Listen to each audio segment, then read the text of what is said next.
ഓണത്തോടനുബന്ധിച്ച് വ്യവസായ വാണിജ്യ വകുപ്പിന്റെയും ആലപ്പുഴ ജില്ലാ വ്യവസായ കേന്ദ്രത്തിന്റെയും സംയുക്താഭിമുഖ്യത്തിൽ പ്രദർശന വിപണന മേള ആലപ്പി ഫെസ്റ്റ് 24 തുടങ്ങി. ആലപ്പുഴ ബീച്ചിൽ എച്ച് സലാം MLA ഉദ്ഘാടനം ചെയ്തു. ഓണത്തോടനുബന്ധിച്ച് വ്യവസായ വാണിജ്യ വകുപ്പിന്റെയും ആലപ്പുഴ ജില്ലാ വ്യവസായ കേന്ദ്രത്തിന്റെയും സംയുക്ത ആഭിമുഖ്യത്തിലാണ് പ്രദർശന വിപണന മേള ആലപ്പി ഫെസ്റ്റ് സംഘടിപ്പിക്കുന്നത്. ആലപ്പുഴ ബീച്ചിൽ എച്ച് സലാം MLA ഉദ്ഘാടനം നിർവഹിച്ചു. ഈ ചെറുകിട സംരംഭങ്ങൾക്ക് ഉൾപ്പെടെ അതിൻ്റെതായ വലിയ സ്ഥാനമുണ്ട്. ആ സ്ഥാനം ഉള്ളതുകൊണ്ടാണ് വിജയകരമായി ധാരാളം സംരംഭങ്ങൾ കേരളത്തിലാകെ നോക്കിയാൽ കാണാൻ കഴിയും. ചിലപ്പോൾ ഒരു വ്യക്തി നടത്തുന്ന ഒരു സംരംഭമായിരിക്കും, ചിലപ്പോൾ ഒരു ടീം നടത്തുന്ന സംരംഭമായിരിക്കും.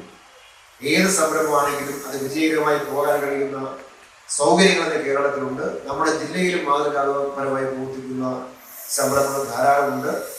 അതിനെല്ലാം പ്രോത്സാഹിപ്പിക്കാൻ കഴിയുന്ന തരത്തിലാണ് നമ്മുടെ ഈ പ്രദർശനവും വിപണനവുമായി വ്യവസായ വകുപ്പ് ജില്ലാ വ്യവസായ കേന്ദ്രവുമായി ചേർന്ന് ഈ ആലപ്പി ഫെസ്റ്റ് 2024 ഇവിടെ സംഘടിപ്പിക്കുന്നത്.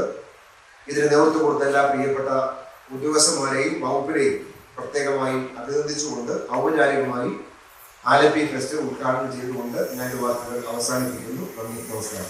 വ്യവസായ മേഖലയുടെ അഭിവൃദ്ധിയിലൂടെ മാത്രമേ കേരളത്തിന് വികസന ലക്ഷ്യങ്ങൾ കൈവരിക്കാനാകൂ എന്ന് MLA പറഞ്ഞു. ജില്ലയിലെ നവസംരംഭകരുടെ ഉൾപ്പെടെ ആലപ്പുഴ വ്യവസായ കേന്ദ്രത്തിന് കീഴിൽ രജിസ്റ്റർ ചെയ്തിട്ടുള്ള ചെറുകിട ഇടത്തരം സംരംഭകരുടേതായി 75 സ്റ്റാളുകളാണ് മേളയിലുള്ളത്. മൂല്യവർദ്ധിത ഭക്ഷ്യ ഉൽപ്പന്നങ്ങൾ, കരകൗശല വസ്തുക്കൾ, കയർ ഉൽപ്പന്നങ്ങൾ, സൗന്ദര്യവർദ്ധക ഉൽപ്പന്നങ്ങൾ, തുണിത്തരങ്ങൾ, ആഭരണങ്ങൾ തുടങ്ങി കൈകൊണ്ട് നിർമ്മിച്ച ഉൽപ്പന്നങ്ങളാണ് മേളയുടെ പ്രധാന ആകർഷണം.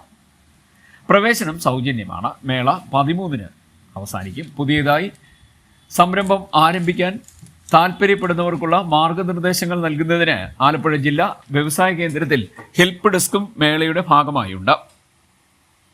ചടങ്ങിൽ ജില്ലാ വ്യവസായ കേന്ദ്രം ജനറൽ മാനേജർ ബിജു കുര്യൻ അധ്യക്ഷനായി. KSSIA പ്രസിഡന്റ് VP മനോജ്, വ്യവസായ കേന്ദ്രം മാനേജർമാരായ SC സോണി, ഗൗതം യോഗീശ്വർ, S ശശികുമാർ തുടങ്ങിയവർ പങ്കെടുത്തു.